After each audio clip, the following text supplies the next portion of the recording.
이비게 다른 이들은 벌써 거의 다 채워놓고 마무리를 하고 있는데 그대는 어찌하며 아직도 답단지가 백진수로 공백인가? 소신, 이 자리에서 답을 쓸 수가 없었습니다. 지금 이 문제에 대한 정답을 찾지 못한 자. 오늘 들려드릴 이야기는 말하지 않은 답안에 대한 기록입니다. 이야기가 시작되기 전 조용히 좋아요. 한번 눌러주시면 이 기록을 계속 이어갈 수 있습니다. 여러분 살면서 한 번쯤은 정답이 없거나 혹은 모든 사람이 이것이 정답이다 라고 외치는 말에 의문이 들 때가 있었을 거예요. 마치 하얀 백지 시험지를 마주한 것처럼 막막하고 답답했던 순간 말이에요.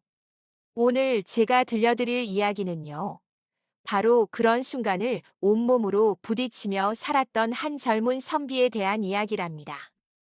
모두가 옳다고 굳게 믿는 질문 앞에서 아무 말도 하지 않고 침묵으로 답하며 진정으로 이 시대에 필요한 질문이 무엇인지 깊이 고뇌했던 이서윤 선비가 겪었던 정말 놀라운 사건에 대한 이야기예요. 마치 우리에게도 똑같은 질문을 던지는 듯한 느낌이 들기도 했어요. 그날은 한양 도성 안이 온통 과거 시험의 뜨거운 열기로 활활 타오르고 있었어요. 새벽부터 거리에선 사람들의 웅성거리는 소리가 끊이지 않았고요. 저 멀리서 들려오는 종소리가 긴장감을 더했답니다. 수많은 선비가 빼곡히 들어선 시험장은 그야말로 열기로 가득했죠. 다들 각자의 자리에서 유교 경전을 술술 외우고 있었고요. 능숙한 솜씨로 붓을 움직여 답안지를 줄줄이 써내려가며 자신의 깊은 학식을 마음껏 뽐냈어요. 시험장 안에는 오직 먹을 가는 사각거리는 소리와 붓이 종이 위를 스쳐 지나가는 사각거리는 소리만이 가득했어요. 그 소리들은 마치 거대한 벌집 안의 벌들이 웅성거리는 것 같았다고 해요. 공기 중에는 묵향과 종이 냄새가 섞여 독특한 향을 풍겼고요. 살짝 후텁지근한 기운도 감돌았답니다. 그런데 그 북적이는 시험장의 한편에 낡고 빛바랜 도포를 입은 젊은 선비 이서윤은 다른 이들과는 확연히 달랐어요. 그의 앞에 놓인 답안지는 다른 선비들의 답안지와 달리 끝내 하얗게 비어 있었답니다. 마치 아무것도 쓰이지 않은 새하얀 눈밭 같았어요. 그의 눈동자는 깊이를 알 수 없는 고민으로 가득 차 있었지만 손에 든 붓은 미동도 없이 그저 굳어 있었죠. 붓털 끝은 종이 위에 닿을 듯 말 듯 위태롭게 떠 있었어요. 그의 미간에는 깊은 주름이 잡혀 있었고 옅은 한숨이 새어나왔어요. 답을 알고 있는데 쓰지 않는 것인지 아니면 정말 아무것도 모르는 것인지 주변 선비들은 흘끗흘끗 그를 쳐다보며 궁금해하는 눈치였답니다. 이복에 저기 낡은 도포를 입은 선비. 다른 이들은 벌써 답을 거의 다 채워넣고 마무리를 하고 있는데 그대는 어찌하여 아직도 답안지가 백지인 채로 공백인가? 혹 새벽부터 서두르다가 몸이라도 불편한 것인가? 아니면 갑자기 병이라도 든 것이요? 얼굴빛도 살짝 창백해 보이는 것 같았어요. 시험관은 녹이 띤 목소리로 이서윤에게 다가와 물었어요. 그의 얼굴에는 짜증과 걱정이 뒤섞여 있었답니다. 이서윤은 조용히 고개를 들었어요. 그의 눈빛은 흔들림 없이 시험관을 똑바로 바라봤어요. 소신, 이 자리에서 답을 쓸 수가 없었습니다. 지금 이 문제에 대한 정답을 찾지 못했어요. 그의 목소리는 낮았지만 그 어떤 쇠붙이보다도 단단하고 단호하게 느껴졌어요. 마치 바위를 쪼개는 듯한 강단이 엿보였죠. 시험관은 그의 당돌한 대답에 순간 말문이 막혔어요. 그의 미간은 더욱 깊이 찌푸려졌고 얼굴은 순식간에 붉게 달아올랐답니다. 주변에서 답안지를 쓰고 있던 다른 선비들도 갑자기 붓을 멈추고 웅성거리기 시작했어요. 정말 당돌하구나. 미쳤나 봐. 시험을 포기한 건가? 그 같은 속삭임이 시험장 공기를 갈랐어요. 이서윤은 더 이상 아무 말도 하지 않았어요. 그의 눈빛은 마치 저 멀리 어딘가를 응시하는 듯 했지만 사실은 자기 내면의 깊은 곳을 들여다보고 있는 것 같았어요. 그는 천천히 자리에서 일어섰어요. 텅 빈 답안지를 고스란히 그 자리에 남긴 채 미련 없이 시험장을 조용히 떠났답니다. 그의 발걸음은 당당하고 흔들림이 없었지만 그 뒷모습에서는 세상과 타협하지 않는 깊은 고독과 외로움이 짙게 배어 나왔어요. 차가운 바람이 스쳐 지나가는 듯한 기분이었답니다. 그의 빈 답안지 이야기는 그야말로 삽시간에 한양 전체에 퍼져나갔어요. 마치 들불처럼 번졌죠. 시험장을 떠나는 순간부터 그의 이야기는 이미 사람들의 입에서 입으로 오르내리며 전설처럼 회자되고 있었답니다. 붓을 든 선비들 사이에서는 물론이고 저작거리 상인들, 심지어 우물가 아낙네들까지 모두 이서윤이라는 젊은 선비의 이야기를 수군거렸어요. 어떤 선비가 과거 시험에 백지를 내고 나왔다더라. 정말 당돌한 젊은이라던데. 대체 무슨 이유였을까? 호기심과 궁금증이 가득한 질문들이 한양 거리를 가득 채웠답니다. 그리고 마침내 그 소문은 조정의 가장 높은 곳, 정승 중의 정승인 영의정 김대현 대감의 귀에까지 흘러들어갔답니다. 김대현 영의정은 한낮에 뜨거운 햇살이 비치는 영의정댁 서재에서 여유롭게 차를 마시고 있었어요. 평소와 다름없는 나른한 오후였는데 갑자기 들려온 젊은 선비의 이야기에 그의 표정은 순간 딱딱하게 굳어졌죠. 그는 손에 들고 있던 찻잔을 조용히 내려놓고는 곧바로 사람을 시켜 이서윤의 답안지를 직접 가져오도록 명했어요. 한참 뒤 서생이 조심스럽게 들고 온 시험지를 받아든 김대현 영의정은 천천히 펼쳐보았답니다. 그의 손에 들린 것은 정말 놀랍게도 깨끗한 백지 위에 아무것도 쓰이지 않은 새하얀 시험지였어요. 붓자국 하나, 먹물 흔적 하나 없이 말끔했죠. 그 하얀 종이를 한참 동안 묵묵히 바라보던 그의 눈빛에는 묘한 감정이 스쳐 지나갔어요.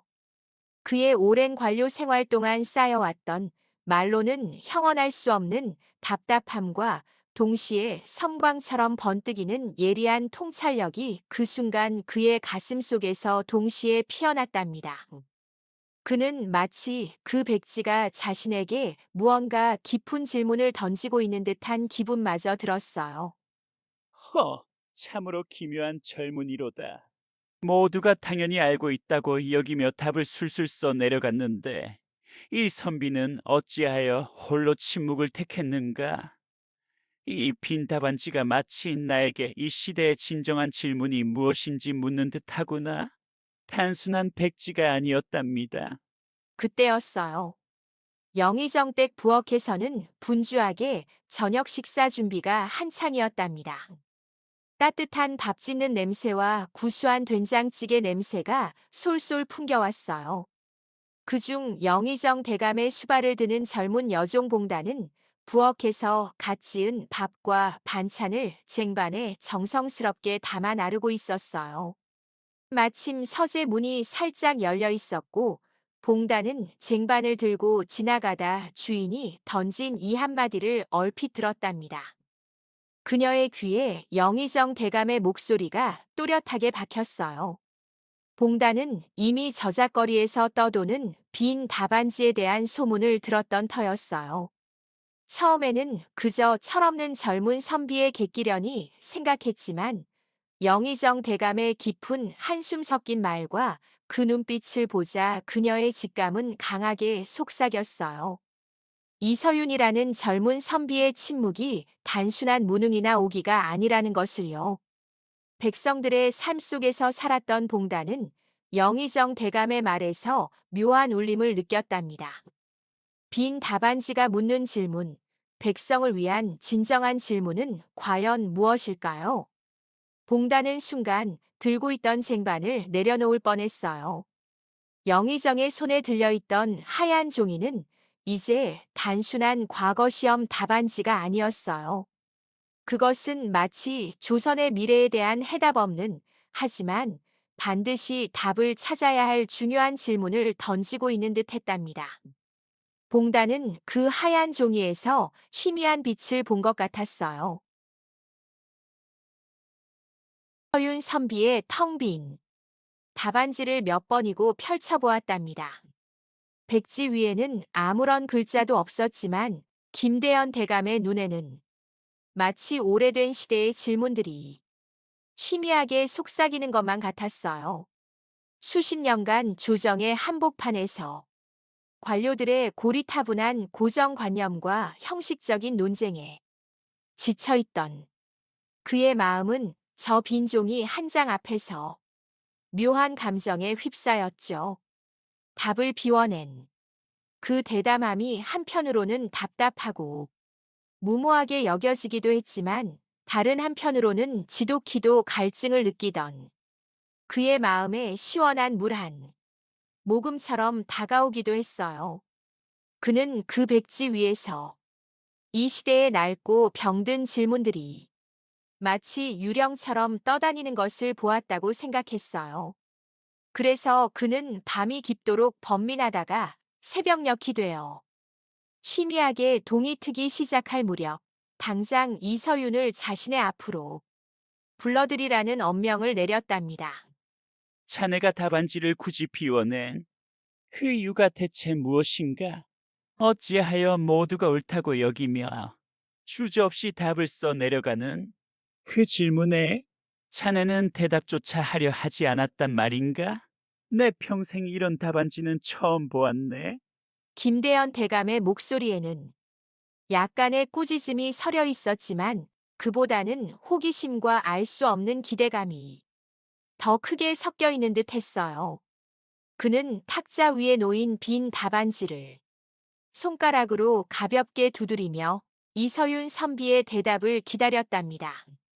이서윤은 대감마님의 근엄한 질문에 순간적으로 목이 메는 듯한 느낌을 받았지만 이내 마음을 다잡았어요. 그의 눈동자는 대감마님을 똑바로 응시했지만 빳빳하게 굳은 그의 어깨에서는 미세한 떨림이 전해지는 것만 같았어요. 심장이 쿵쾅거리는 소리가 귓가에 울리는 듯 했지만 그는 자신의 신념을 말하기로 결심했답니다. 대감마님, 소신이 어찌 시험지에 주어진 질문에 대한 해답을 찾지 못했겠습니까? 그 문제를 읽는 순간 수많은 고소와 경전에서 그에 대한 답을 찾아낼 수 있었지요. 하지만 소신이 감히 말씀드리자면 그 질문 자체가 소신이 이 땅의 백성들과 함께 호흡하며 느끼기에는 진정으로 이 고통받는 백성들을 위한 질문이 아니라고 생각했습니다. 저 시골 장터에서 굶주려 쓰러지는 아이들을 보았을 때, 그리고 세금에 허덕이며 신음하는 농민들의 얼굴을 마주했을 때 그저 수백 년 전의 경전만을 들먹이며 공허한 논리를 펼치는 것이 과연 이 백성들의 고통에 어떤 의미를 더할 수 있을까 싶었습니다. 소신은 차마 그 붓을 들 수 없었습니다. 이서윤 선비의 눈빛은 흔들림 없이 확고한 신념을 담고 있었지만 긴장감 때문이었는지 그의 입술은 아주 미세하게 떨리고 있었어요. 김대현 대감은 그의 말 한마디 한마디를 꿰뚫어 보듯 귀 기울여 들었고 그 젊은 선비의 진심과 그 안에 담긴 깊은 고뇌를 금세 알아차렸죠. 대감은 작게 고개를 끄덕이며 짧은 침묵에 잠겼어요. 이서윤 선비는 자신이 내뱉은 말들이 혹시라도 대감마님의 심기를 거스르지는 않았을지, 노여움을 사지는 않았을지 걱정하며 마른 침을 삼켰답니다. 하지만 정작 이서윤은 자신이 생각하는 옳은 질문이 무엇인지에 대해서는 아직 명확하게 정리하여 대답하지 못했어요. 그의 얼굴에는 백성들을 향한 애민 정신과 하지만 그것을 구체적인 하나의 질문으로 엮어내지 못하는 답답함이 뒤섞여 깊은 번민의 그림자가 서려 있었답니다. 좋다, 자네의 마음은. 알겠네, 경전을 논하는 것이 무의미하다는 자네의 말에 완전히 동의하지는 않지만 백성의 고통을 외면할 수 없다는 그 마음만은 충분히 헤아릴 수 있을 것 같네. 그렇다면 자네가 이 시대에 이 백성들에게 진정으로 던져야 한다고 생각하는 옳은 질문은 대체 무엇인가? 그 질문을, 그리고 그에 대한 자네의 답을 오늘 밤이 새기 전, 즉 내일 해가 뜨기 전까지 내게 가져오게나? 만약 내일 똥이 트기 전까지 그 답을 가져오지 못한다면 자네의 이 젊은 오만함에 대한 책임을 묻지 않을 수 없을 걸세. 그때는 나 또한 자네를 지켜줄 수 없을 것이야, 알겠는가? 영의정 대감의 벼락 같은 명령에 이서윤 선비는 순간적으로 온몸이 그대로 굳어버렸어요. 그의 심장이 발밑으로 뚝 떨어지는 듯한 충격을 느꼈죠.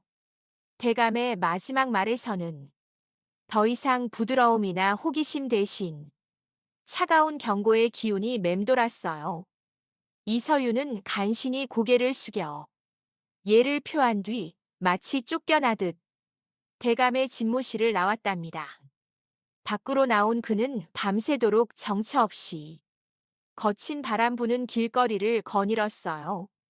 한겨울의 칼날 같은 바람이 그의 낡은 도포를 사정없이 흔들었고 뼈를 애는 듯한 추위가 그의 몸을 파고들었죠. 하지만 그의 마음속은 추위보다 더 시린 고통으로 가득했어요.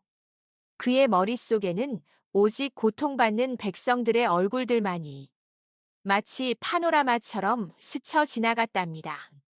굶주림에 지쳐 흙바닥에 쓰러진 채 희미한 눈빛을 보이던 어린아이들의 얼굴, 무거운 세금에 허덕이며 허리 한번 제대로 펴지 못하던 늙은 농민들의 거친 손, 그리고 사랑하는 가족을 잃고 슬픔에 잠겨 하염없이 눈물을 흘리던 여인들의 애처로운 모습들이 그의 뇌리를 떠나지 않았어요.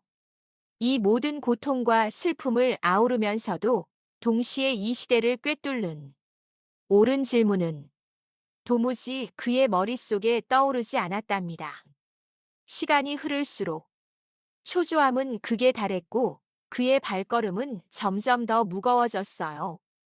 어쩌면 자신은 오만한 것이 아니었을까 하는 자책감이 밀려들기도 했어요. 그렇게 시간은 흘러 어느덧 희뿌연 새벽 공기가 영의정댁 마당에 스며들기 시작할 무렵이었어요. 마당 한쪽을 쓸던 젊은 여종 봉단이가 무심코 그 앞을 지나가는 이서윤 선비에게 조심스럽게 말을 건넸답니다. 그녀는 낡은 빗자루를 잠시 내려놓고 고개를 살짝 숙였어요. 봉단이의 눈빛은 겸손하고 순박했지만 그 안에는 오랜 세월을 통해 쌓인 듯한 깊은 지혜가 담겨 있는 듯 보였어요. 이서윤은 순간적으로 걸음을 멈추고 그녀를 바라보았죠. 선비님, 어찌 그리 깊은 시름에 잠겨 계신지요? 사람들은 늘 무엇이 옳고 그른가를 묻지만 어떤 날은 왜 이렇게 되었는가를 묻는 것이 더 간절하게 필요할 때도 있는 것 같사옵니다. 그저 그리 생각해 보았을 뿐입니다. 봉단이의 그 예상치 못한 그리고 꾸밈 없는 한마디는 이서윤 선비의 굳게 닫혀있던 마치 얼어붙은 듯한 마음에 작은 파문을 일으켰어요. 그의 미련스럽게 고정되어 있던 시선이 순간적으로 흔들리기 시작했죠. 차가운 새벽 공기 속에서 봉단이의 목소리가 귓가에 맴도는 듯 했답니다. 과연 봉단이의 이 짧지만 심오한 한마디가 절망에 빠져 있던 이서윤 선비에게 어떤 놀라운 깨달음을 가져다 줄 수 있을까요?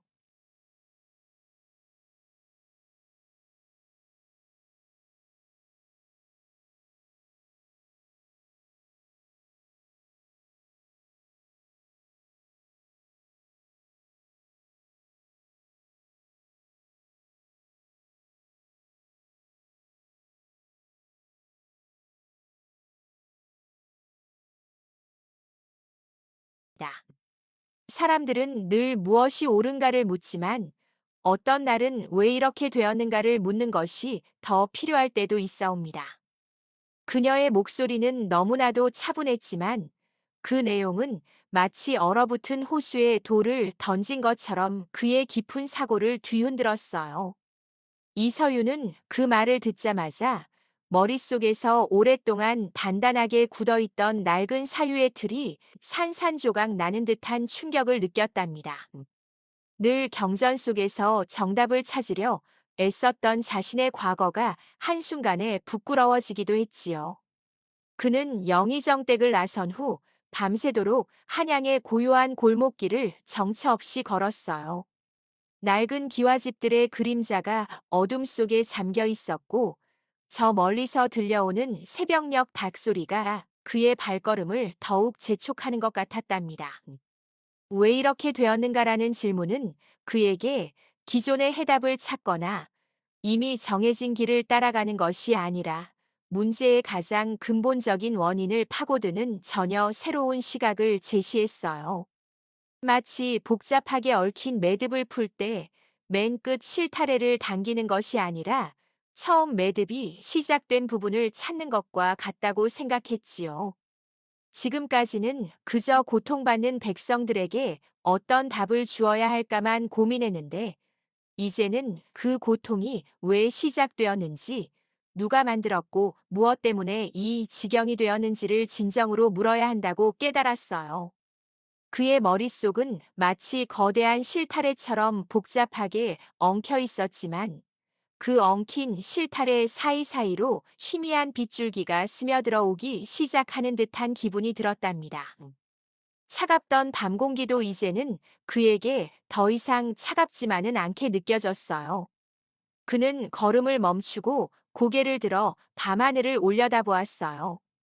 수많은 별들이 반짝이고 있었지만 그 별들 중 어떤 것도 그의 질문에 답을 줄 수는 없었지요. 그는 이제 백성들의 얼굴을 하나하나 떠올리기 시작했어요.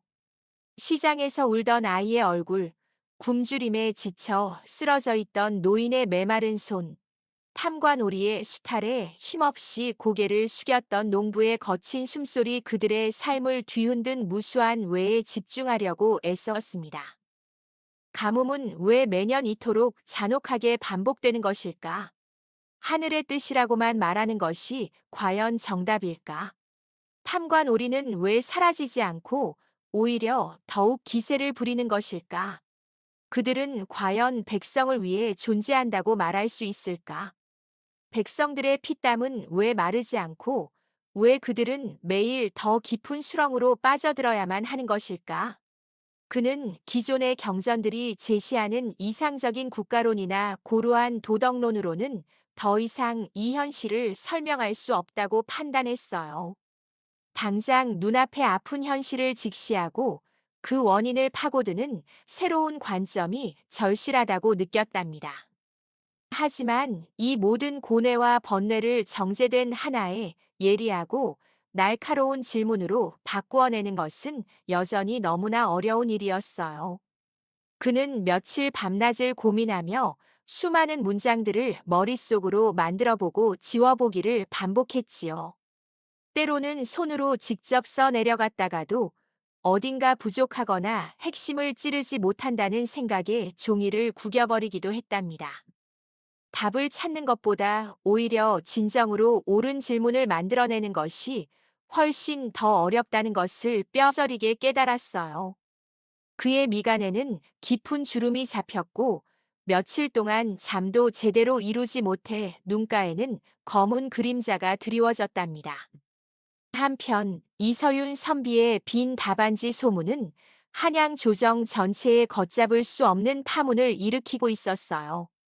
처음에는 그저 어떤 선비가 답안지를 비웠다더라 하는 단순한 소문이었지만 이내 그 선비가 영의정 대감 앞에서 대놓고 오만방자하게 굴었다더라, 왕명을 거역하고 유교의 도리를 깔봤다더라 하는 식으로 살이 붙고 부풀려지기 시작했지요.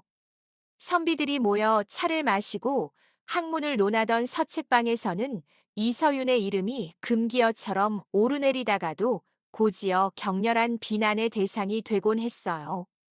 대다수의 선비와 관료들은 그의 행동을 너무나도 불경하고 오만한 것으로 치부했습니다. 감히 임금님의 명령으로 치러진 과거 시험을 정면으로 무시하고 덕망 높은 영의정 대감을 모욕했다고 여겼지요. 그들의 얼굴에는 분노와 함께 이해할 수 없다는 표정이 역력했어요. 쯔쯔쯔, 이럴 수가 있나.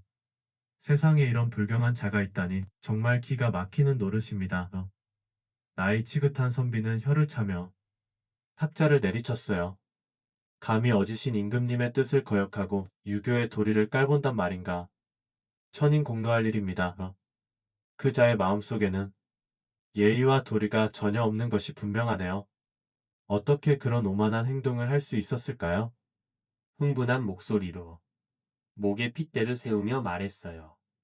영의정 대감께서 어찌 저런 망령된 자에게 기회를 주려 하시는지 도무지 모르겠네. 그저 오만함과 무능함의 극치일 뿐이야.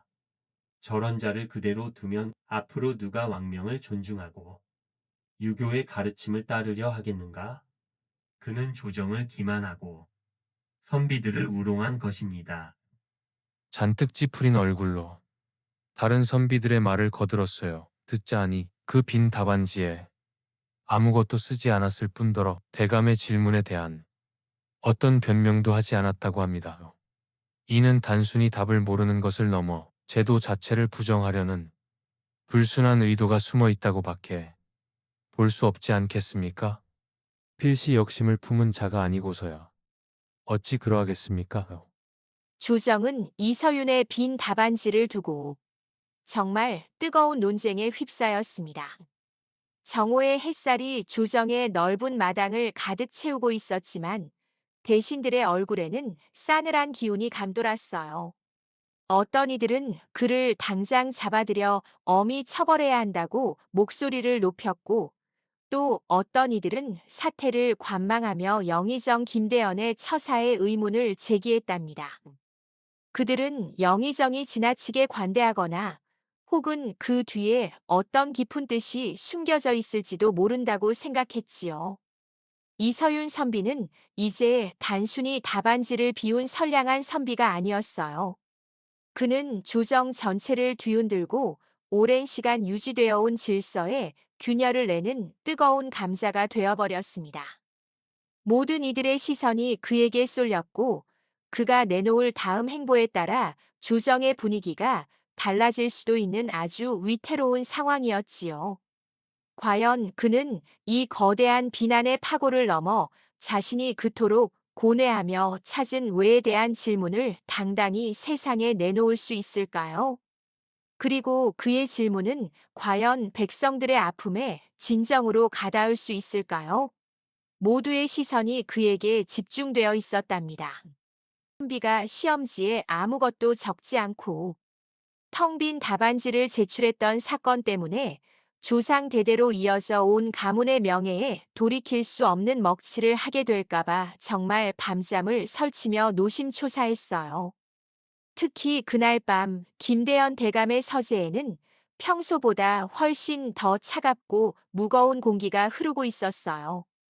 창문 틈으로 스며드는 가을바람은 마치 칼날처럼 피부를 스치는 듯 싸늘하게 느껴졌고요.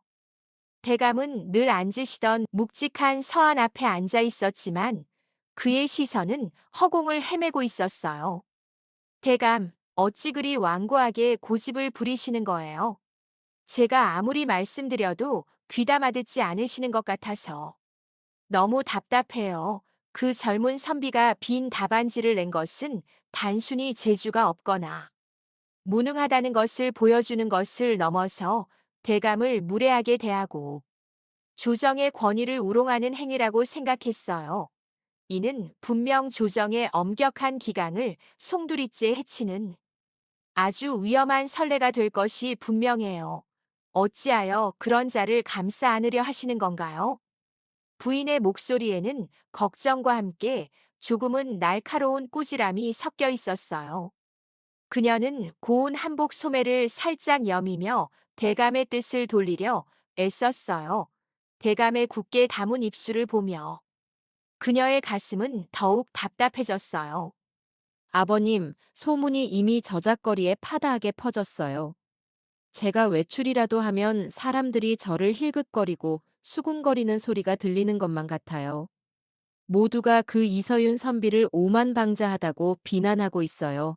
심지어 아버님께서 그를 감싸고 있다는 말까지 돌아서 저희 가문의 위신이 말이 아니에요. 이대로 저런 자에게 계속해서 기회를 주신다면 아버님의 오랜 시간 쌓아 올리신 명예까지 땅에 떨어질지도 몰라요. 제발 한 번만 더 깊이 생각해 주셨으면 좋겠어요. 아버님을 위해서라도요. 딸은 불안한 듯 자신의 손을 연신 만지작거렸어요. 그녀의 얼굴에는 젊은 나이에 감당하기 힘든 근심이 가득해 보였어요. 그녀는 아버지가 자신의 말에 귀를 기울여 주기를 간절히 바랐어요. 부인과 딸의 끊임없는 압박은 김대현 대감의 마음을 흔들기 시작했어요.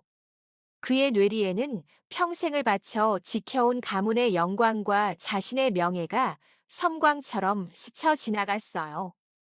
그러나 동시에 그는 이서윤 선비의 그 텅 빈 답안지 속에서 분명 무언가 특별하고 깊은 의미를 감지하고 있었어요. 그 답안지는 단순히 비어 있는 것이 아니라 마치 소리 없는 외침 같다고 느꼈어요.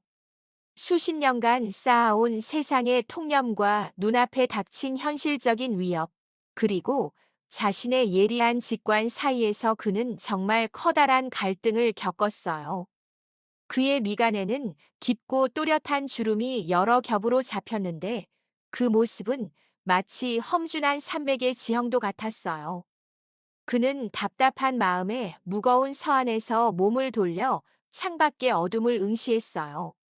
창밖에서는 차가운 밤바람이 나뭇가지 사이를 스산하게 흔들고 있었고 그 바람 소리마저 그의 심란한 마음을 더욱 부추기는 것만 같았어요. 그는 억지로라도 눌러 담았던 깊은 한숨을 터뜨리며 내쉬었어요. 그의 머릿속에는 오직 하나의 질문만이 맴돌고 있었어요. 과연 그는 이서윤 선비의 그 침묵 속에서 진정으로 무엇을 보았던 것일까요? 단순히 반항적인 젊은이의 모습이 아니라는 강한 확신이 그를 지배하고 있었어요. 내가 그날 보았던 것은 그저 흰색의 텅 빈 답안지가 아니었네. 나는 그 침묵으로 가득 찬 공간 속에서 이 혼란스러운 시대가 간절하게 울부짖는 외침을 들었던 것 같았어. 마치 메아리처럼 내 귓가에 끊임없이 울리는 것 같았네. 그 백지 속에는 감히 아무도 묻지 못했던, 감히 누구도 감당하려 하지 않았던 진실의 무게가 담겨 있었네. 단순히 답을 내지 못한 것이 아니라 어쩌면 이 시대에는 정해진 답 자체가 없다는 것을 온몸으로 보여주려 했던 건 아닐까 하는 생각이 들었네. 내가 과연 틀린 걸까? 그의 목소리는 낮고 굵었지만 그 속에는 깊은 고뇌와 흔들림이 고스란히 묻어 있었어요. 그는 손으로 자신의 미간을 꾹 눌렀어요. 김대현 대감은 가족의 간곡한 만류와 조정의 따가운 시선 사이에서 격렬한 내적 갈등을 겪었지만 그의 마음 한편에는 여전히 이서윤 선비에 대한 묘한 기대감과 함께 자신이 보았던 그 특별한 직관이 틀리지 않았을 것이라는 굳건한 믿음이 자리 잡고 있었어요. 그는 더 이상 아무런 말도 하지 않은 채 무거운 침묵 속에서 이서윤 선비의 처벌에 대한 결정을 잠시 유보하기로 마음먹었어요. 서재에는 한동안 촛불이 타닥거리는 소리만이 정적을 깨뜨렸는데 그마저도 점차 희미해지는 듯 했어요. 한편 영의정댁을 나선 이서윤 선비는 차가운 밤 공기 속에서도 봉단이가 조심스럽게 건넸던 왜 이렇게 되었는가를 묻는 것이 더 필요할 때도 있사옵니다라는 그 한마디를 결코 잊을 수가 없었어요. 그 짧지만 깊은 울림을 가진 한마디는 쏟아지는 비난과 매서운 압박 속에서 그의 마음을 지탱하는 유일하고도 강렬한 빗줄기였어요. 그는 그 한마디를 부여잡고 자신의 모든 것을 걸고 품었던 왜라는 질문의 무게를 묵묵히 그리고 강인하게 견뎌내고 있었어요. 그의 발걸음은 늦은 밤에도 멈추지 않고 익숙한 낡은 여관으로 향했어요. 그는 여관방에 들어서자마자 차가운 공기 속에서도 서둘러 작은 등불을 밝혔어요. 등불의 희미한 불빛은 낡은 방 안을 간신히 밝혀주었지만 그의 눈빛만큼은 어느 때보다도 뜨겁게 타오르고 있었어요. 그는 밤이 깊도록 작은 책상 앞에 앉아 백성들의 피폐한 삶과 혼란스러운 나라의 현실을 꿰뚫고 진정으로 이 시대에 던져야 할 옳은 질문을 찾기 위해 온몸으로 고뇌했어요. 붓을 들었다 놓기를 수십 번, 먹물이 흥건한 종이 위에는 수많은 단어와 문장들이 쓰였다가 다시 지워지기를 반복했어요. 그의 눈은 피로에 붉게 충혈되어 있었고 어깨는 잔뜩 웅크린 채 경직되어 있었지만 그 속에는 결코 꺾이지 않을 강한 의지가 활활 타올랐어요. 그는 자신의 심장이 박동하는 소리마저 느낄 수 있을 만큼 깊은 집중 속으로 빠져들었어요.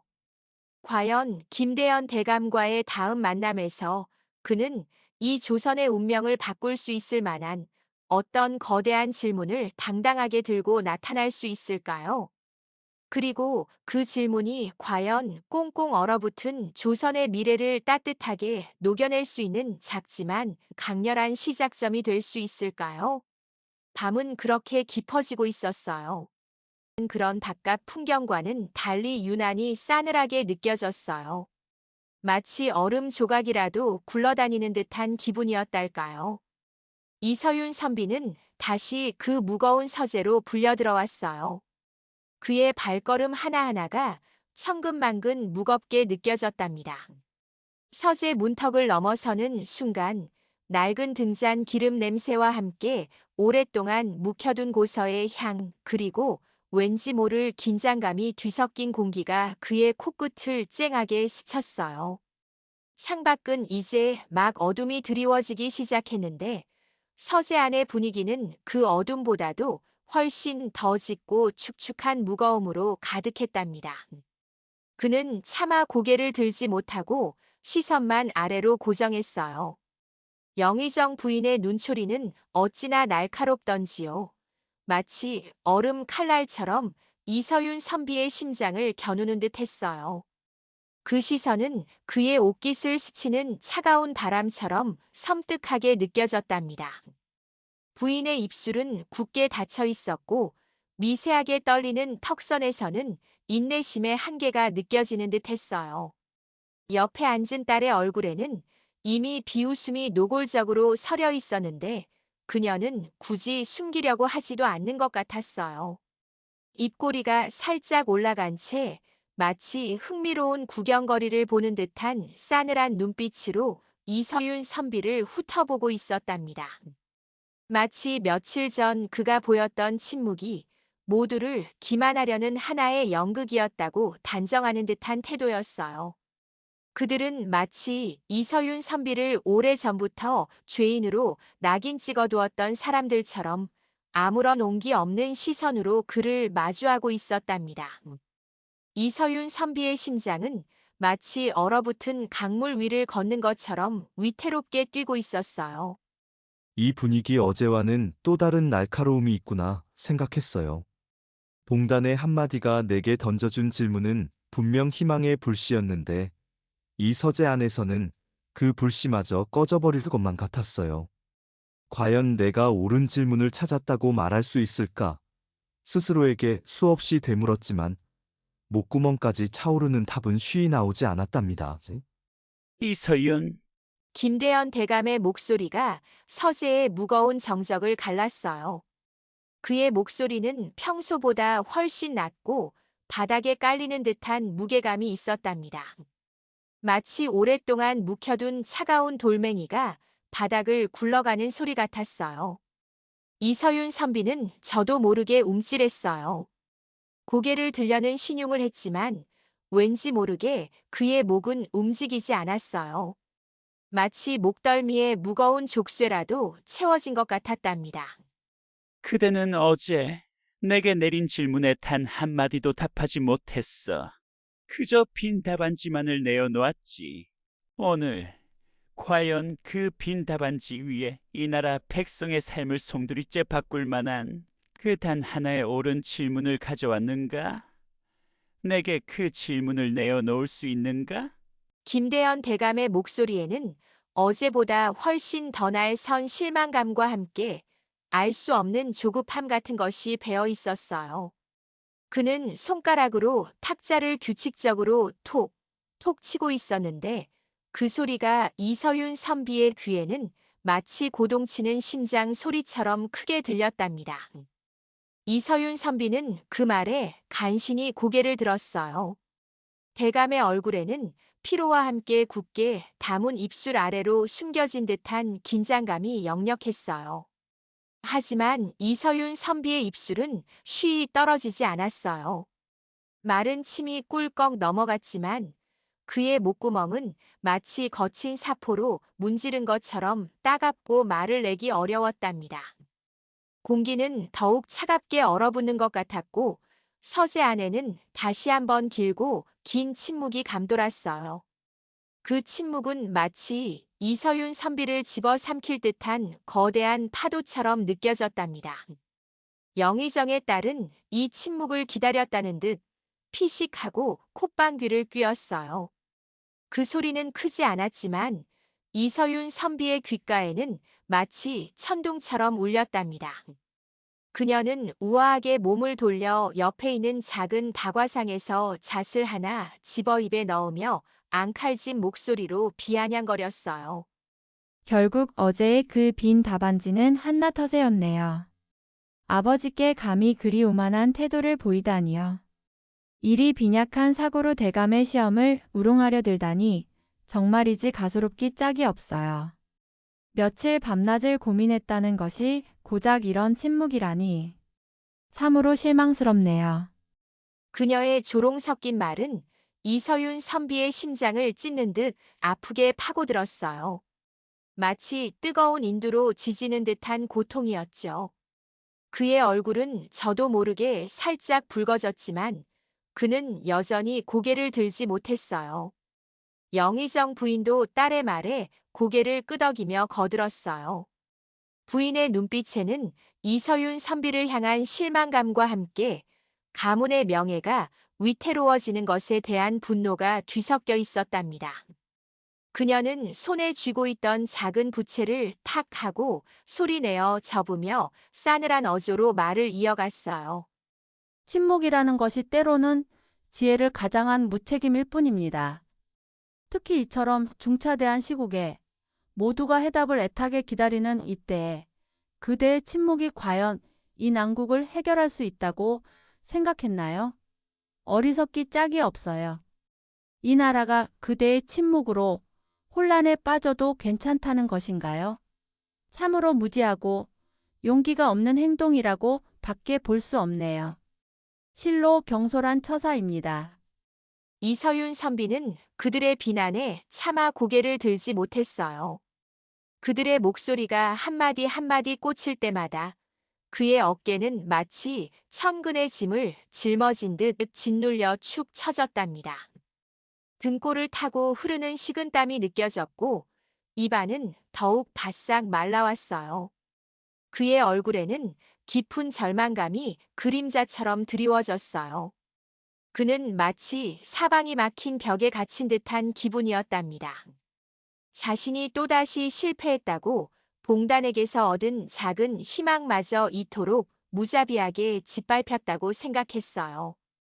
과연 이 침묵은 내가 찾으려 애썼던 그 질문은 영원히 오해로 남게 될까요? 이 깊은 절망 속에서 내 눈에 서린 한 줄기 희망은 과연 다시 피어날 수 있을까요? 나는 정말 어리석었던 걸까요?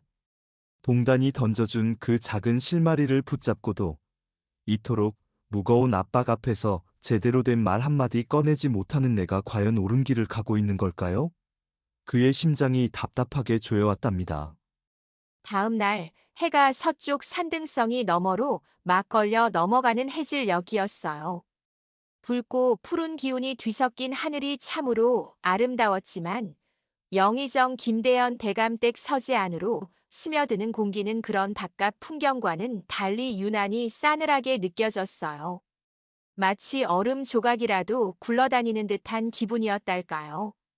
이서윤 선비는 다시 그 무거운 서재로 불려들어왔어요. 그의 발걸음 하나하나가 천근만근 무겁게 느껴졌답니다. 서재 문턱을 넘어서는 순간 낡은 등잔 기름 냄새와 함께 오랫동안 묵혀둔 고서의 향, 그리고 왠지 모를 긴장감이 뒤섞인 공기가 그의 코끝을 쨍하게 스쳤어요. 창밖은 이제 막 어둠이 드리워지기 시작했는데 서재 안의 분위기는 그 어둠보다도 훨씬 더 짙고 축축한 무거움으로 가득했답니다. 그는 차마 고개를 들지 못하고 시선만 아래로 고정했어요. 영의정 부인의 눈초리는 어찌나 날카롭던지요. 마치 얼음 칼날처럼 이서윤 선비의 심장을 겨누는 듯 했어요. 그 시선은 그의 옷깃을 스치는 차가운 바람처럼 섬뜩하게 느껴졌답니다. 부인의 입술은 굳게 닫혀 있었고 미세하게 떨리는 턱선에서는 인내심의 한계가 느껴지는 듯 했어요. 옆에 앉은 딸의 얼굴에는 이미 비웃음이 노골적으로 서려 있었는데 그녀는 굳이 숨기려고 하지도 않는 것 같았어요. 입꼬리가 살짝 올라간 채 마치 흥미로운 구경거리를 보는 듯한 싸늘한 눈빛으로 이서윤 선비를 훑어보고 있었답니다. 마치 며칠 전 그가 보였던 침묵이 모두를 기만하려는 하나의 연극이었다고 단정하는 듯한 태도였어요. 그들은 마치 이서윤 선비를 오래전부터 죄인으로 낙인 찍어두었던 사람들처럼 아무런 온기 없는 시선으로 그를 마주하고 있었답니다. 이서윤 선비의 심장은 마치 얼어붙은 강물 위를 걷는 것처럼 위태롭게 뛰고 있었어요. 이 분위기 어제와는 또 다른 날카로움이 있구나 생각했어요. 봉단의 한마디가 내게 던져준 질문은 분명 희망의 불씨였는데 이 서재 안에서는 그 불씨마저 꺼져버릴 것만 같았어요. 과연 내가 옳은 질문을 찾았다고 말할 수 있을까? 스스로에게 수없이 되물었지만 목구멍까지 차오르는 답은 쉬이 나오지 않았답니다. 이서윤, 김대현 대감의 목소리가 서재의 무거운 정적을 갈랐어요. 그의 목소리는 평소보다 훨씬 낮고 바닥에 깔리는 듯한 무게감이 있었답니다. 마치 오랫동안 묵혀둔 차가운 돌멩이가 바닥을 굴러가는 소리 같았어요. 이서윤 선비는 저도 모르게 움찔했어요. 고개를 들려는 신용을 했지만 왠지 모르게 그의 목은 움직이지 않았어요. 마치 목덜미에 무거운 족쇄라도 채워진 것 같았답니다. 그대는 어제 내게 내린 질문에 단 한마디도 답하지 못했어. 그저 빈 답안지만을 내어놓았지. 오늘 과연 그 빈 답안지 위에 이 나라 백성의 삶을 송두리째 바꿀 만한 그 단 하나의 옳은 질문을 가져왔는가? 내게 그 질문을 내어놓을 수 있는가? 김대현 대감의 목소리에는 어제보다 훨씬 더 날선 실망감과 함께 알 수 없는 조급함 같은 것이 배어 있었어요. 그는 손가락으로 탁자를 규칙적으로 톡, 톡 치고 있었는데 그 소리가 이서윤 선비의 귀에는 마치 고동치는 심장 소리처럼 크게 들렸답니다. 이서윤 선비는 그 말에 간신히 고개를 들었어요. 대감의 얼굴에는 피로와 함께 굳게 담은 입술 아래로 숨겨진 듯한 긴장감이 역력했어요. 하지만 이서윤 선비의 입술은 쉬이 떨어지지 않았어요. 마른 침이 꿀꺽 넘어갔지만 그의 목구멍은 마치 거친 사포로 문지른 것처럼 따갑고 말을 내기 어려웠답니다. 공기는 더욱 차갑게 얼어붙는 것 같았고 서재 안에는 다시 한번 길고 긴 침묵이 감돌았어요. 그 침묵은 마치 이서윤 선비를 집어삼킬 듯한 거대한 파도처럼 느껴졌답니다. 영의정의 딸은 이 침묵을 기다렸다는 듯 피식하고 콧방귀를 뀌었어요. 그 소리는 크지 않았지만 이서윤 선비의 귓가에는 마치 천둥처럼 울렸답니다. 그녀는 우아하게 몸을 돌려 옆에 있는 작은 다과상에서 잣을 하나 집어 입에 넣으며 앙칼진 목소리로 비아냥거렸어요. 결국 어제의 그 빈 답안지는 한낱 허세였네요. 아버지께 감히 그리 오만한 태도를 보이다니요. 이리 빈약한 사고로 대감의 시험을 우롱하려 들다니 정말이지 가소롭기 짝이 없어요. 며칠 밤낮을 고민했다는 것이 고작 이런 침묵이라니 참으로 실망스럽네요. 그녀의 조롱 섞인 말은 이서윤 선비의 심장을 찢는 듯 아프게 파고들었어요. 마치 뜨거운 인두로 지지는 듯한 고통이었죠.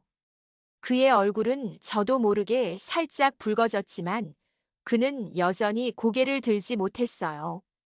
영의정 부인도 딸의 말에 고개를 끄덕이며 거들었어요. 부인의 눈빛에는 이서윤 선비를 향한 실망감과 함께 가문의 명예가 위태로워지는 것에 대한 분노가 뒤섞여 있었답니다. 그녀는 손에 쥐고 있던 작은 부채를 탁 하고 소리내어 접으며 싸늘한 어조로 말을 이어갔어요. 침묵이라는 것이 때로는 지혜를 가장한 무책임일 뿐입니다. 특히 이처럼 중차대한 시국에 모두가 해답을 애타게 기다리는 이때에 그대의 침묵이 과연 이 난국을 해결할 수 있다고 생각했나요? 어리석기 짝이 없어요. 이 나라가 그대의 침묵으로 혼란에 빠져도 괜찮다는 것인가요? 참으로 무지하고 용기가 없는 행동이라고 밖에 볼 수 없네요. 실로 경솔한 처사입니다. 이서윤 선비는 그들의 비난에 차마 고개를 들지 못했어요. 그들의 목소리가 한마디 한마디 꽂힐 때마다 그의 어깨는 마치 천근의 짐을 짊어진 듯 짓눌려 축 처졌답니다. 등골을 타고 흐르는 식은땀이 느껴졌고 입안은 더욱 바싹 말라왔어요. 그의 얼굴에는 깊은 절망감이 그림자처럼 드리워졌어요. 그는 마치 사방이 막힌 벽에 갇힌 듯한 기분이었답니다.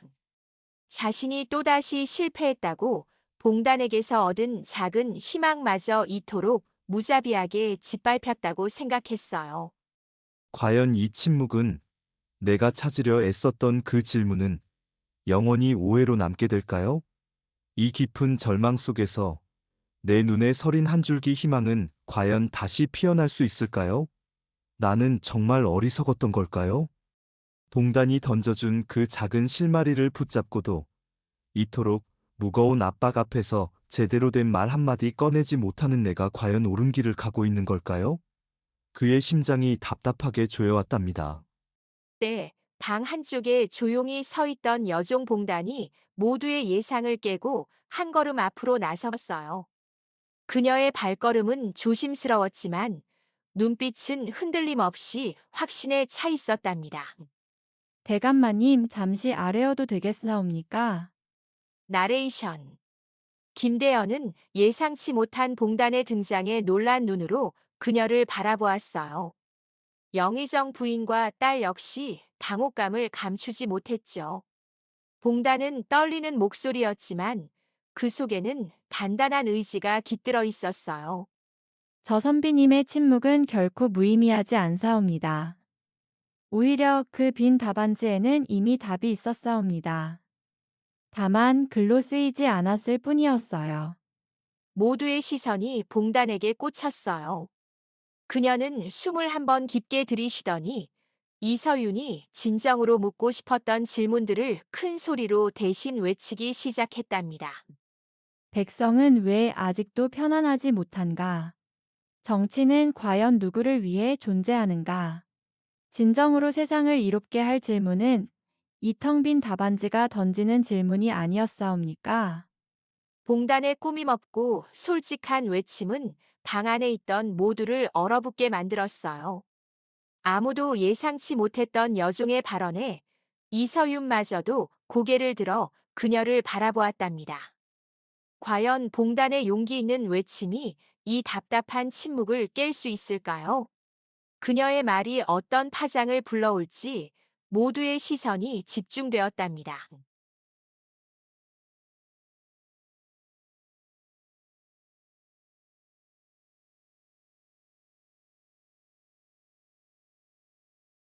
실 앞에 영의정 부인은 물론 평소 당당했던 외동딸의 얼굴마저도 굳어버렸고요. 심지어 늘 의연하던 영의정 김대현 대감마저도 굳게 입을 다물고 깊은 침묵에 잠겨버렸답니다. 대감의 눈동자가 평소와 달리 격렬하게 흔들렸는데 마치 잔잔한 호수의 돌멩이가 던져진 것처럼 파문이 일렁이는 것 같았어요. 그는 봉단이라는 어린 여종의 목소리 속에서 자신이 평생을 바쳐 쫓았지만 결코 붙잡을 수 없었던 진정한 질문의 실마리를 마침내 발견한 듯 했답니다. 대감의 귓가에는 봉단에 떨리던 목소리가 생생하게 다시 울려 퍼지는 것 같았어요. 백성은 왜 아직도 편안하지 못한가? 정치는 누구를 위해 존재하는가? 대감은 마치 몽유병 환자처럼 중얼거리듯 봉단의 말을 천천히 되뇌었어요. 그의 목소리는 평소의 위엄과는 달리 한없이 낮고 갈라지는 듯 했죠. 그 순간 그의 얼굴에는 헤아릴 수 없이 깊은 깨달음의 그림자가 스쳐 지나갔답니다. 그 깨달음은 단순한 생각이 아니라 온몸을 꿰뚫는 전율 같은 것이었어요. 대감은 서서히 눈을 감았다가 다시 떴는데 그 눈빛 속에는 지난 세월에 대한 후회와 함께 새로운 다짐이 어리는 듯 보였어요. 영의정은 비로소 이서윤 선비의 텅 빈 답안지가 단순히 백지를 낸 것이 아니라 진실로 백성을 외면한 채 오직 자신들의 안위와 공허한 명분만을 위해 공허한 글만 써왔던 자신의 마음을 비춘 거울이었다는 것을 마침내 온전히 인정할 수밖에 없었답니다. 그의 가슴속 깊은 곳에서 뜨거운 회한의 감정이 파도처럼 밀려왔다 사라지곤 했답니다. 이서윤 선비는 고개를 숙인 채 숨죽이고 있었는데 김대현 대감의 침묵이 너무 길게 느껴져서 마치 시간이 멈춘 것만 같았다고 해요. 이서윤, 대감의 목소리가 서재의 굳건한 벽에 부딪혀 잔잔한 파동을 일으켰어요. 평소와는 다른 그러나 확고한 결의가 담긴 음성이었죠. 그대 침묵은 그 어떤 만개의 번지르르한 글보다도 더 크고 깊은 울림을 주었어. 이 나라의 진정한 고통을, 그 밑바닥의 아픔을 외면하지 않고 그 심장으로 받아들인 그 용기 내가 참으로 높이 평가하네. 이제 비로소 내가 찾던 인재를 만났다는 생각이 드는구려. 대감의 목소리가 서재 안을 가득 채우며 묵직하게 울려 퍼졌어요. 이서윤 선비는 자신의 귀를 의심하는 듯 믿기지 않는다는 표정으로 아주 천천히 고개를 들었답니다. 그의 눈빛은 혼란과 경외감이 뒤섞여 있었고 입술은 무언가 말하려다 닫히기를 반복했어요. 그는 자신이 꾸는 꿈이 아닐까 하는 생각마저 했지만 서재의 익숙한 향내와 대감의 목소리가 모든 것이 현실임을 말해주고 있었어요. 김대현 대감은 더 이상 망설임이 없었답니다. 그는 마치 오랫동안 엉켜있던 실타래의 끝을 찾은 사람처럼 명확하고 단호한 목소리로 이서윤 선비의 시험 합격을 선언했어요. 그 순간 부인의 얼굴에는 분노와 어이없다는 표정이 스쳐 지나갔고 딸은 여전히 상황을 이해하지 못하고 눈만 깜빡였답니다. 대감은 그리고는 다시 조금 전까지 자신에게 잊고 있던 진실을 일깨워준 봉단을 향해 시선을 돌렸어요. 그리고 봉단아? 봉단은 대감의 시선에 저도 모르게 움츠러들었지만 대감의 눈빛은 이전의 위엄과는 사뭇 다르게 따뜻한 빛을 띠고 있었답니다. 이 모든 깨달음의 시작은 바로 너의 한마디였어. 너의 용기 있는 외침이 이 늙은 영의정에 잠들어 있던 양심을 흔들어 깨웠구나. 대감은 주저함이 전혀 없는 오히려 단호하고 흔들림 없는 목소리로 주변에 서 있던 하인들에게 명했어요. 그의 얼굴에는 어떤 주저함도 후회도 없었답니다. 오직 결연한 의지만이 가득했어요. 당장 봉단의 노비 문서를 가져오너라. 어서 지체하지 말고 당장 가져와. 영의정 대감의 그야말로 충격적인 결정에 마치 마법에 걸린 것처럼 서재안은 다시금 정적이 흘렀어요. 이전보다 더욱 깊고 무거운 침묵이 모든 이의 숨통을 조여오는 듯 했죠. 봉단은 물론 이서윤 선비와 영의정 부인 그리고 그 댁의 외동딸까지 모두 놀라움에 입을 다물지 못했답니다. 봉단은 자신의 귀를 의심했어요. 노비 문서라니요. 대체 무슨 일이 벌어지고 있는 걸까요? 노비 문서를 가져오라니 설마 벌을 내리려는 걸까요? 아니면 봉단의 심장은 마치 광대처럼 격렬하게 뛰기 시작했어요. 모두의 심장이 쿵하고 저 밑바닥으로 내려앉는 듯한 순간이었답니다. 서재 안에는 등잔에 심지가 타들어가는 소리만이 희미하게 들려왔어요. 영의정 김대현 대감님의 단호한 명령에 방 안의 공기는 순간 더욱 무겁게 가라앉았어요. 하인들은 대감님의 표정에서 단 한치의 흔들림도 읽을 수 없어서 그저 그의 말에 따라 일사천리로 움직였답니다. 쿵쿵쿵 하는 발걸음 소리가 서재의 고요함을 깨뜨렸고 잠시 후 땀을 송골송골 흘리는 하인 한 명이 허둥지둥 영의정 김대현 대감님 앞으로 허름한 노비 문서를 내밀었어요. 오래된 종이 특유의 쾌쾌한 냄새가 순간 코끝을 스쳤고요. 그 문서는 얇고 바스락거리는 촉감이었는데 봉단이의 평생을 올가맨 무거운 굴레였답니다. 김대현 대감님은 그 노비 문서를 마치 자신의 오래된 숙적이라도 되는 양 차갑게 바라보셨어요. 그의 눈빛 속에는 굳건한 결심이 담겨 있었고 어떠한 망설임도 찾아볼 수 없었답니다. 대감님은 망설임 없이 손을 뻗어 서재 책상 한쪽에 놓여있던 촛대에 심지가 길게 타오르고 있는 촛불을 향해 그 문서를 가져다 대셨어요. 불꽃이 파르르 떨리더니 이내 낡은 종이 끝자락에 닿으며 쉬익하는 소리와 함께 순식간에 붉은 기운을 머금었답니다. 종이가 타들어가기 시작하면서 매캐한 종이 타는 냄새가 서재 안에 가득 퍼졌어요. 얇은 종이장이 시커멓게 변하며 바삭하게 말려들고 붉은 불꽃에 먹히는 모습은 정말 장엄하면서도 섬뜩한 광경이었답니다. 봉단이는 자신의 눈앞에서 벌어지는 그 모든 순간을 믿을 수 없다는 듯이 멍하니 바라보았어요. 가슴속에서 차오르는 알 수 없는 뜨거운 감정 때문에 눈물이 핑 돌았지만 그녀는 그저 숨조차 제대로 쉴 수 없었답니다. 이서윤 선비님 또한 그 광경을 숨죽여 지켜봤고요. 종이장이 완전히 재로 변해 바닥으로 후두둑 떨어지는 순간까지 방 안의 모든 사람들은 깊은 침묵 속에 잠겨 있었어요. 마치 영원히 멈춰버린 시간 같았죠. 노비 문서가 재가 되어 바닥에 내려앉자 김대현 대감님은 봉단이를 향해 천천히 시선을 돌리셨어요. 그의 입가에는 차갑던 이전의 모습과는 달리 따뜻하고 인자한 미소가 사르르 번졌답니다. 그 미소는 봉단이의 얼어붙었던 마음에 온기를 불어넣는 듯 했고요. 봉단이는 태어나서 단 한 번도 이런 종류의 따뜻한 시선을 받아본 적이 없었어요. 온몸의 긴장이 탁 풀리는 듯한 느낌에 다리가 후들거렸지만 그녀는 애써 버티고 서 있었어요. 이제 너는 자유다. 이 세상 그 어떤 굴레에도 얽매이지 않는 온전한 자유의 몸이 된 것이다. 김대현 대감님의 목소리는 낮고 단호했지만 그 안에는 봉단이를 향한 깊은 존중과 따뜻함이 가득 담겨 있었어요. 봉단이는 그저 멍하니 눈을 깜빡였답니다. 자신이 지금 꿈을 꾸는 건 아닌지 아니면 혹시 잘못 들은 건 아닌지 싶었죠.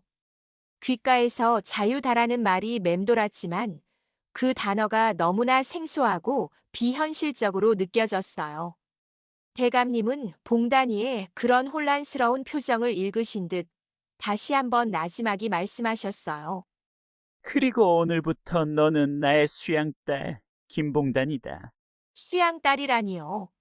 봉단이는 그 말에 그만 감정을 주체할 수 없었답니다. 수양딸이라는 단어가 그녀의 심장을 강하게 울렸어요. 마치 차갑게 굳어있던 봉인된 마음이 한순간에 녹아내리는 것 같았어요. 눈물이 왈칵 쏟아지려는 걸 간신히 참아냈지만 입술은 파르르 떨렸답니다. 그녀의 눈가에는 금세 맑고 뜨거운 물기가 가득 고였고요. 봉단이는 벅차오르는 감정에 고개를 깊이 숙였어요. 아무 말도 할 수 없었지만 그 고개 숙인 모습에는 평생을 기다려온 감격과 무한한 감사의 마음이 고스란히 담겨 있었답니다. 이서윤 선비님도 이 모든 상황을 지켜보며 깊은 감동을 받았고 김대현 대감님의 해안과 용기에 저절로 고개를 끄덕였어요.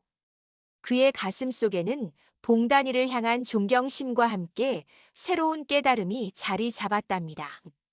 영의정 김대현 대감님은 봉단이의 떨리는 어깨를 물끄러미 바라보시다가 이내 시선을 이서윤 선비님에게로 옮기셨어요.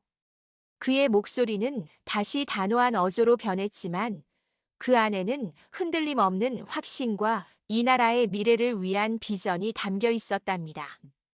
이서윤, 자네는 김봉단과 함께 이 나라의 방향을 바로잡는 동반자가 되어주게. 그대들의 질문이 이 혼탁한 세상을 바꿀 것이네. 김대현 대감님은 이서윤 선비의 눈을 똑바로 바라보셨어요.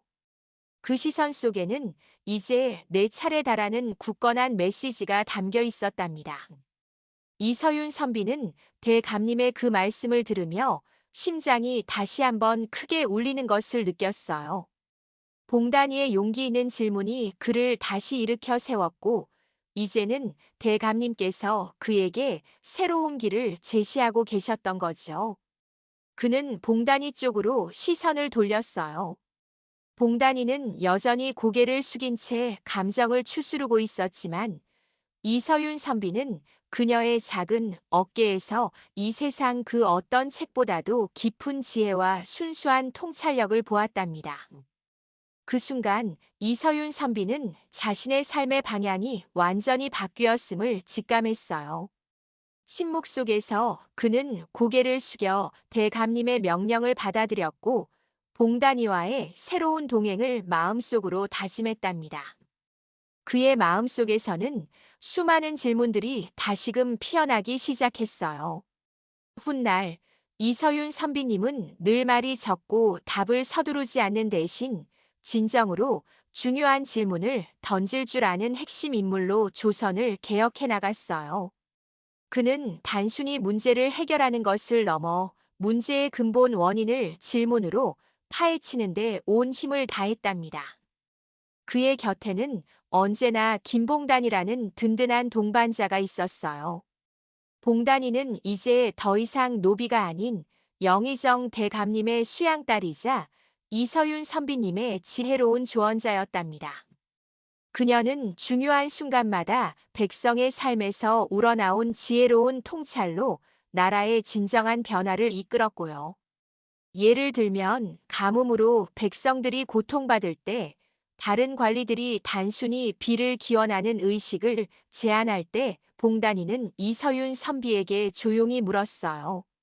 선비님, 비가 내리지 않아도 백성들이 잘 살 수 있는 방법은 없을까요? 다른 고을에서는 어떻게 물을 모으고 있나요? 하는 식으로요. 그녀의 질문은 항상 백성들의 피부에 와닿는 실질적인 문제들을 파고들었답니다. 이서윤 선비는 봉단이의 질문 속에서 새로운 정책의 실마리를 찾았고 봉단이의 현실적인 조언 덕분에 많은 백성이 희망을 얻을 수 있었어요. 쓰이지 않은 한 장의 질문이 그렇게 한 나라의 운명을 바꾸고 낡은 관습을 깨부수는 위대한 시작이 되었던 것이죠. 백지 위에 적히지 않은 질문이 오히려 가장 강력한 답을 찾아내고 세상에 큰 울림을 주었다는 이야기랍니다. 오늘 이야기는 어떠셨나요? 제가 준비한 옳은 질문 이야기는 여기까지입니다. 부디 오늘 이야기가 여러분에게 진정한 질문의 힘과 용기에 대한 깊은 울림이 되었기를 바랍니다. 궁금한 점이 있으시다면 언제든 댓글로 남겨주시면 좋겠어요. 그리고 구독과 좋아요는 제가 다음 이야기를 더 열심히 만드는데 정말 큰 힘이 된답니다. 그럼 다음 시간에 또 만나기로 해요.